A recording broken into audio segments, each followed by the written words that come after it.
Welcome back to the news at 10. Aside from human factors, bad roads have been identified as a major contributor to road traffic accidents, death of businesses, among other things. This next report highlights the situation around the country.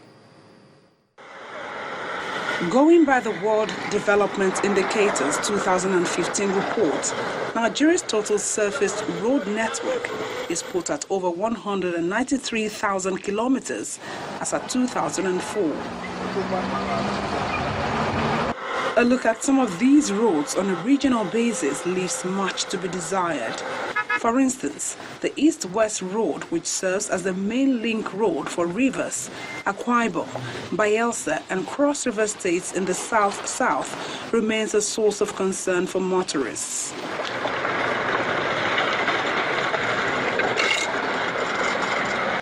In the northern regions of Nigeria, the situation is not so different. The condition of federal roads in Yobe State is pathetic. As far as roads construction or federal roads projects in Yobe State, in the entire country, Northeast and Yobe State in particular, is the most neglected state. In fact, we will not be receiving our fair sharing as far as road construction is concerned from the central government. Things became worse with the Boko Haram insurgency, as some contractors who were partially executing road projects at snail speed had abandoned work for fear of possible attack.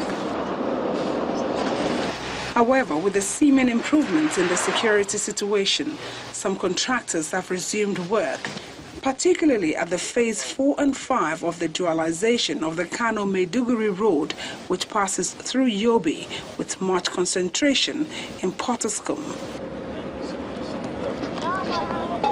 While repair works are ongoing in some areas, more and more motorists cry for help, even from the southeast and southwest regions.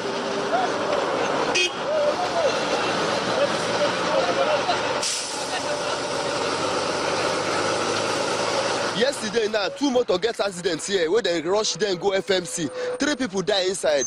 I beg, help us beg our government to do this road for us. The situation of this road is alarming. It's not good at all.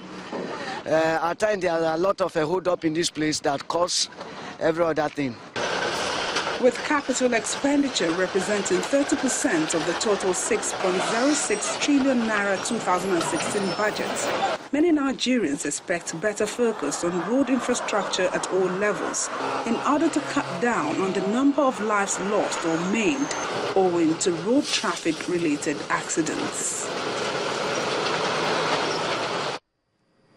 Engineer Friday Chuku joins me now on the news at 10 to discuss road infrastructure. A good evening to you, Engineer. Thank you so much for coming on News at 10. Thank you. So, a lot has been said about roads and construction of roads. Give us your opinion of the state of roads. What actually is the problem? Well, first of all, like the person that was talking about roads there said, there is a total of 195,200 kilometers of roads across Nigeria. Out of this, the federal government controls 31,100 kilometers of roads. The states control 32,100 kilometers of roads. And then 132,000 kilometers of roads controlled by the local government. And you know, most of those ones are normally rural, untarred roads that connect villages, you know, communities and all that. Now, in a country of our size, we are talking of merely 193,000 kilometers of road. That is not enough. You discover that even the ones are not maintained. That's a very big problem. Maintenance of the roads. They are not maintained. Now, when we talk about maintenance, we are talking about two different things, essentially. Rehabilitation, road rehabilitation, and road repair. These are two different things. Road rehabilitation occurs or should take place when the road has damaged, when the road is bad or getting to... Kind of what we're saying there right now. Yes, yes. So you have to do rehabilitation, and rehabilitation involves removing everything from along the road and resurfacing it. Then repair can take place 6 months after construction. Wherever you notice a distress or failure, you go and repair. Wherever any problem occurs, if there's a pothole or anything like that, you go and repair immediately. You don't waste. You don't waste time in that.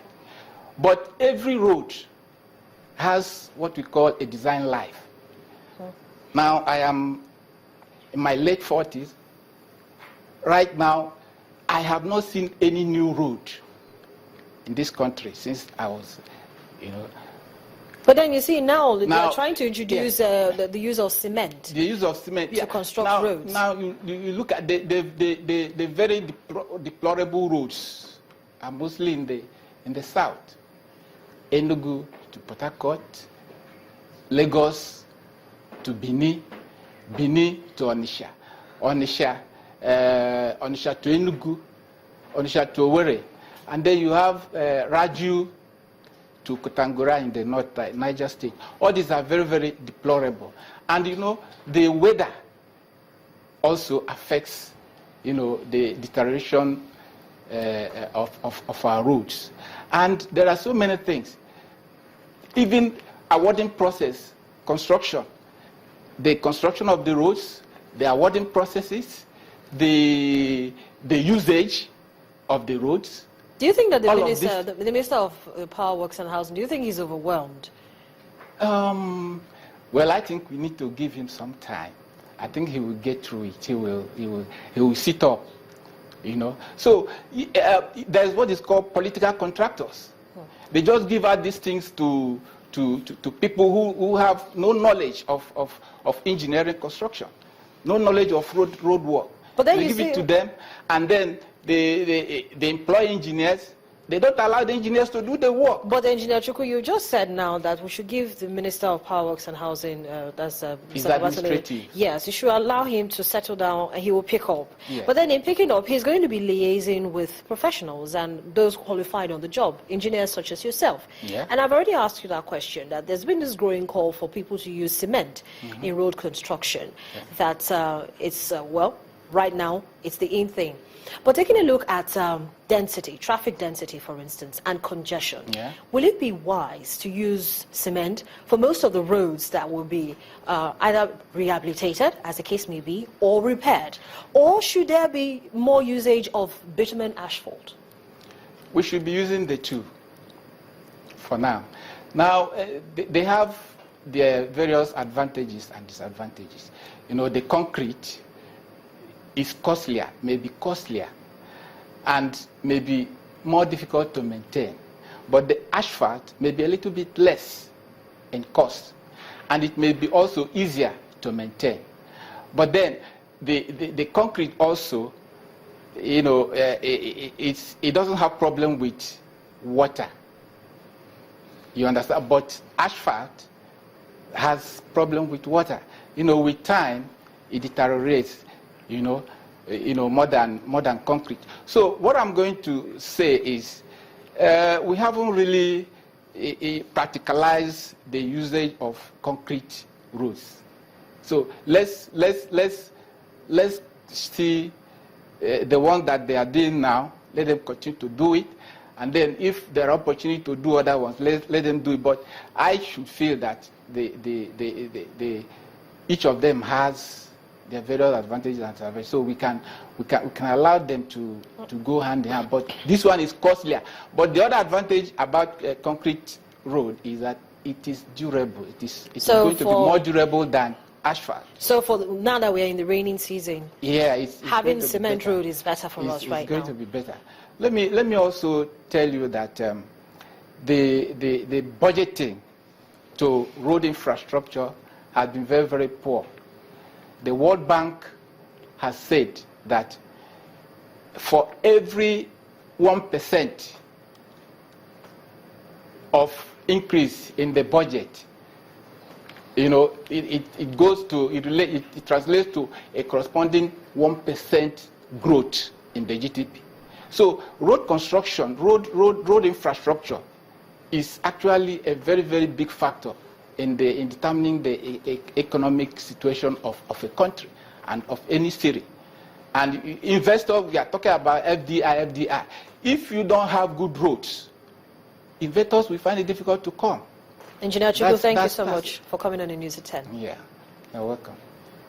Medical experts say taking some time off work or taking a vacation once in a while is a sound way of relieving stress and putting body and soul in proper shape for optimum performance. But this important aspect of healthy living seems to have been relegated to the background in Nigeria. This next report takes a look at the cause and effects of not going on a vacation. First, it was built in 1950. In advanced countries of the world, hard-working citizens look forward to going on vacations, regardless of their social class. But in many developing countries, the case is different. To loads of working-class people, the idea of an annual vacation is much of a luxury, especially among low-income earners.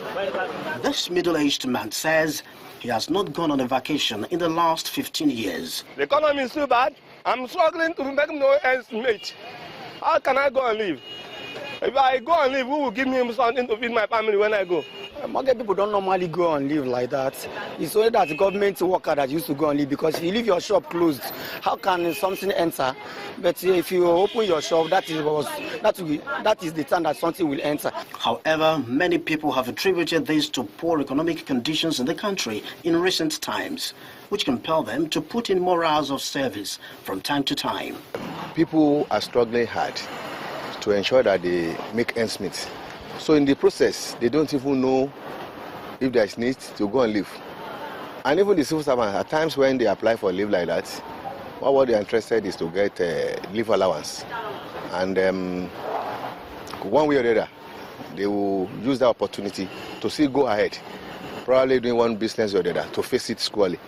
So it's as a result of people trying all means to ensure that they get things done, particularly that has to do with the welfare of the family. If you're in an office where things, you get extra dough, you get extra income apart from your salary, and you're afraid that if you leave this place to go for leave, somebody will get that, and then of course the secret. People that don't know the amount you make from the office, they get to know, and then there could be lobby that you could be transferred from the place for them to come. That's a factor.